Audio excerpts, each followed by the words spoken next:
The multi-million-dollar infrastructural and project developments going on throughout this country suggest progress and performance.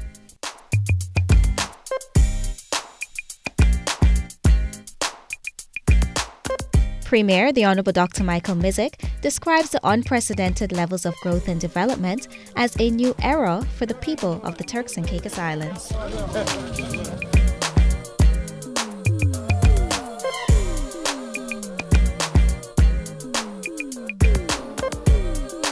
What we've been able to accomplish in 5 years, it's teamwork. I couldn't do it alone.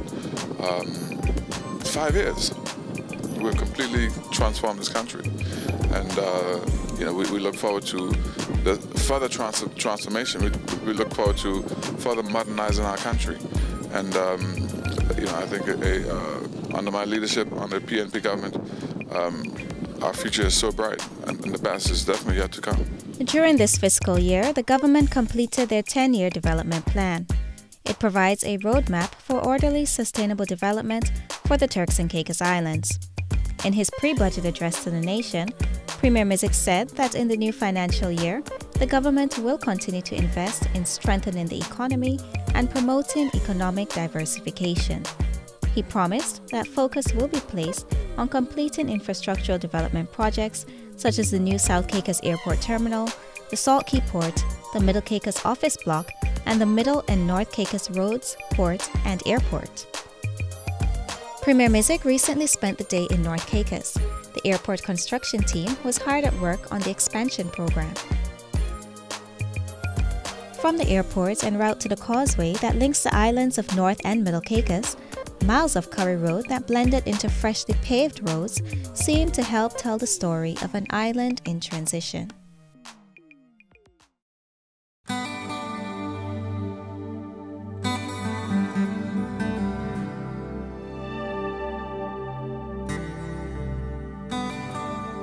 The causeway is certainly a dream come true for many Turks and Caicos Islanders. The beautiful, calm, aquamarine waters that separate the islands of North and Middle Caicos has snatched the lives of many Turks and Caicos Islanders throughout the years. Premier Mizik himself has experienced the pain of losing people who were close to him. The lives of 2 young men were lost while on the election campaign trail just last year, Javon Mizik and Marco Williams.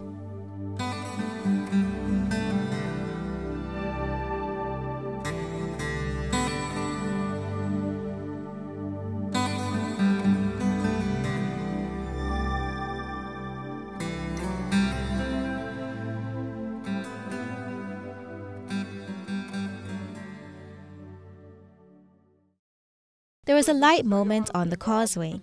This good-natured lady was trying to fish. Her problem? She did not know how. She got a lesson from a very unexpected teacher. Actually, you do it like this. So you have to like that. No, that's not enough space. I just put that line on. You don't want to sink it too close to the hook either. Okay. How's this? I'm having the premier teach me how to fish. Is this good or what? Sweet. We live on North, and this is just awesome. It's opened up the middle, like you won't believe on Friday night the traffic that's going through here. A traffic jam? Yeah, it's like a traffic jam. We've been here for 20 years, and nothing happened until this guy got into power. No kidding. It was just stagnant. Nothing happened. But you did it all, man. The day's journey continues. A smooth ride on curry and paved roads in Middle Caicos. Miles of it. One businessman says the new roads are really good for business. Because but every day people will be down the north, every day North Caicos will be up there. Because they don't have a problem with it. So what happens is just driving across now. Before you had an economy where there was, say, 200 people.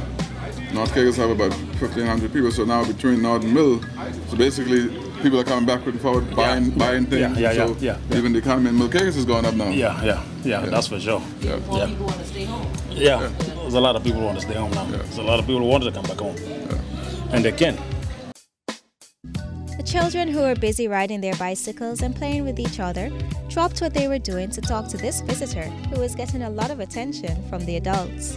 Honorable Dr. Michael Eugene Mizik. Shake your head. Yep. So what do you think about the causeway? So what do you think about this new road? It's good. I love it. Yeah?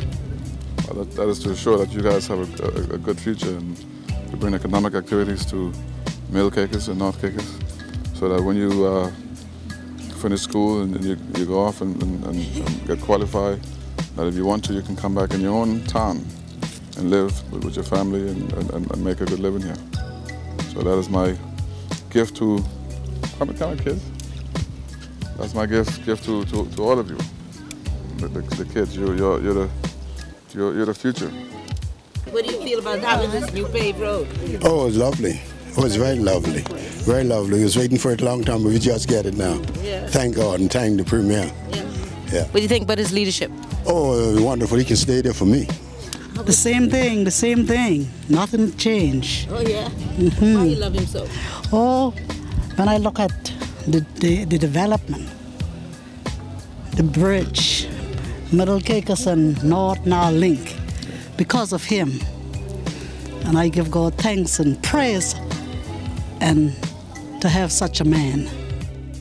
The government office complex in Middle Caicos is also well on the way to completion. This is probably the first time in 50 years that any government building has been built in Middle Caicos. This is the Premier's office, the administrative office for government in Middle Caicos. This will house the post office, will house the district commissioner's office, and other government office, maybe planning and other government office. It's going to be two-story. We're spending close to $2 million in building a government administrative office for Middle Caicos. And this is a part of our commitment of bringing government to the people, making sure that myself as well as ministers and other government officials are accessible to the people of Middle Caicos, North Caicos, and indeed the rest of the Turks and Caicos Islands. And I reckon the causeway being in place has made the construction of this a lot more easier. It'll make it a lot more easier, and hopefully it'll be a lot quicker, and we'll finish on time. And now that people from North Caicos can come up and see what we're doing here in Middle Caicos, it's probably going to put pressure on me to do something similar in North Caicos. But we're committed to bringing government to the people and making sure that there are modern facilities, whether it's roads and other things for our people. Nothing is too good for our people. Before heading back to Providenciales, there was one more stop to make, a site inspection of the port. When completed, the cost of living will be significantly reduced for the residents of North Caicos. Mr. Musgrove, being from North Caicos, how do you think that this port will benefit the people of your island? Tremendously. In what way? Because, number one, they could get this stuff from overseas without got to go to Provo. Number two, if you could go to DR, you could go to Miami, elsewhere, and it would be cheaper. Instead of paying three price, you're paying one price. To the dock here, and to your, wherever you wanted to go, that's the best part of it. That's great. And that's what I like about it. Because I seen it grow elsewhere, and I seen it grow here. And I started from Sandy Point Bridge, North Caicos Bridge, Belfield Landing now. So when it's all finished, I help do it. The canal, actually the channel comes in, will come here, and then it goes all the way out and back between Delaski. Look, there's a fish there. Yeah. There's a sterling or what? Between Delaski and Parrot Key. And you have about 15 feet of water that comes all the way into the port. Actually, the water, this port here is deeper than Providenciales port. Yeah. And once it's finished, Tropical, G&G, and all of the ships that come from Miami to Provo will be able to come directly into North Caicos. So that would bring the cost of freight down to north of Middle Caicos tremendously, and will allow direct shipping from North America directly into North Middle Caicos, a dream that we've had for so long. And finally, in a matter of weeks, months, this dream will come to reality. By the time this port is finished, we probably would have spent between $15 and $20 million on this port. This port is definitely, will be the best port, one of the best port in the Turks and Caicos. We also have planned to invest significant money in the Providenciales port to to bring that up to modern standard as well. And all of this is part of my government plan to modernize our country and to be able to open it up for limited development. Infrastructural development is a part of the government's 10-year blueprint to contribute to economic diversification and sustain tourism. Tourism is a part of the Premier's portfolio responsibilities. Tourism on Turks and Caicos is at an all-time high. We have a cruise ship is doing exceptionally well. They did about 500,000 tourists last year. We did about 300,000 stay-over visitors last year.